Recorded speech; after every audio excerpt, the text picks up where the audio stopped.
Pan world రేంజ్లో release అవ్వబోతున్న కల్కి 2898 AD ఈ సినిమా కోసం చాలామంది కూడా చాలా ఆసక్తిగా ఎదురు చూస్తున్నారని చెప్పుకోవచ్చు. ఎందుకంటే కథ ప్రకారం కావచ్చు, లేకపోతే ఈ సినిమాలో నటించిన పెద్ద పెద్ద స్టార్లు అందరి కోసం కూడా కావచ్చు, బాలీవుడ్ నుంచి నటించారు. సో మరి వీళ్ళందరూ కూడా నటించినప్పుడు ఈ సినిమా ఏ రేంజ్లో ఉండబోతుంది అండ్ ఇంతకుముందు పాస్ట్లో మన పురాణాల ప్రకారం ఏం జరిగింది, ఫ్యూచర్లో ఏం జరగబోతుంది అనే విషయాల పట్ల కూడా ఈ సినిమాలో చూపించినట్టు కూడా తెలుస్తుంది. సో మరి ఈ సినిమాను చూడడానికి చాలామంది కూడా చాలా ఆసక్తిగా వెయిట్ చేస్తున్నారని చెప్పుకోవచ్చు. అయితే పాన్ వరల్డ్ రేంజ్లో రిలీజ్ అవ్వబోయే ఈ సినిమా కోసం అసలు ఇందులో నటించిన నటులందరూ కూడా ఏ విధమైన రెమ్యునరేషన్ ఎంత తీసుకున్నారనే విషయం మీద చాలామంది కూడా తెలుసుకోవడానికి ఆసక్తి చూపిస్తున్నారు. ఎందుకంటే ఇంతకుముందు పాన్ ఇండియా రేంజ్లో అంటే దేశం వరకే రిలీజ్ అవ్వబోయే సినిమాలకు ఎంత తీసుకున్నారనే విషయాన్ని కూడా తెలుసుకున్నాం. కాకపోతే ఇది పాన్ వరల్డ్ రేంజ్లో రిలీజ్ అవ్వబోతుంది కాబట్టి ఏ విధంగా ఎంత పారితోషికం తీసుకున్నారని చాలామంది తెలుసుకోవాలని చూస్తున్నారు. అయితే ఆ విషయానికి వస్తే ముందుగా మనం మాట్లాడుకోవాల్సింది సినిమా హీరో ప్రభాస్ గురించి మనము ప్రత్యేకంగా చెప్పాల్సిన అవసరం లేదు. ఆయన ఏ సినిమాలో నటించినా ఆ సినిమా దగ్గర బాక్స్ ఆఫీస్ బద్దలు మాత్రం ఖచ్చితంగా రికార్డులు బద్దలు కొట్టడం మాత్రం అది ఖచ్చితంగా జరుగుతుందని చెప్పుకోవచ్చు.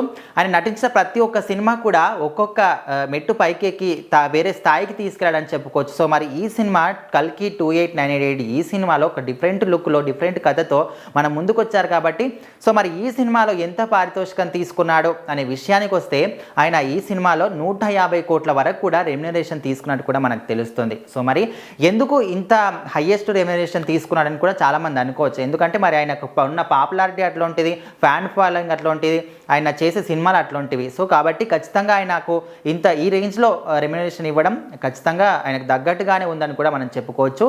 అండ్ నెక్స్ట్ ఈ సినిమాలో హీరోయిన్గా నటించిన దీపికా పదుకొనే. సో మరి ఆమె నార్మల్గా ఏ సినిమాలో నటించినప్పటికీ కూడా 10 కోట్ల వరకు 15 కోట్ల వరకు పారితోషికం తీసుకునేదంట. సో మరి ఈ సినిమాలో నటించినందుకు గాను ఆమె 20 కోట్ల వరకు పారితోషికం తీసుకున్నట్టు కూడా మనకు తెలుస్తుంది. అంటే హీరోయిన్లలో ఎక్కువ పారితోషికం తీసుకున్న వాళ్ళలో ఈమె అయితే ముందు వరుసలో ఉందని చెప్పుకోవచ్చు. కాకపోతే ఈమె కన్నా ఇంకొక అడుగు ముందు సాయి పల్లవి ఉంది. రామాయణం సినిమాలో నటించినందుకు గాను ఆమె 50 కోట్ల వరకు రెమ్యునరేషన్ తీసుకున్నట్టు కూడా మనకు తెలుస్తుంది. అండ్ మిగతా వాళ్ళు ఈ సినిమా విషయానికి వస్తే అమితాబ్ బచ్చన్ కావచ్చు, కమల్ హాసన్ వీళ్ళ విషయానికి వస్తే వాళ్ళు ఒక్కొక్కరు 20 కోట్ల వరకు రెమ్యునరేషన్ తీసుకున్నట్టు తెలుస్తుంది. కాకపోతే కమల్ హాసన్ ఒక అడుగు ముందుండి 50 కోట్ల వరకు తీసుకున్నట్టు మనకు సమాచారం అందుతుంది. కానీ ఎంతవరకు నిజం అనేది తెలీదు.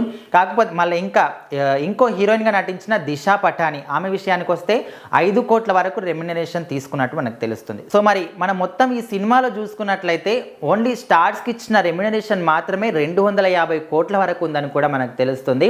సో మరి ఈ సినిమా మొత్తం మీద 600 కోట్ల బడ్జెట్తో నిర్మించినప్పటికీ 250 కోట్ల వరకు కూడా ఓన్లీ స్టార్స్ రెమ్యునరేషన్ కోసమే ఇస్తే మిగతా ఏ విధంగా అడ్జస్ట్ చేశారు, ఏ రేంజ్లో ఈ సినిమా నిర్మించాలని కూడా చాలామంది ఆసక్తికరంగా ఎదురు చూస్తున్నారు.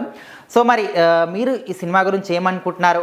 ఖచ్చితంగా మీ అభిప్రాయాన్ని అయితే కామెంట్ రూపంలో తెలియజేయండి. ఖచ్చితంగా మనం 27కి రాబోయే ఈ సినిమాని ఖచ్చితంగా అందరూ కూడా చూడాలి.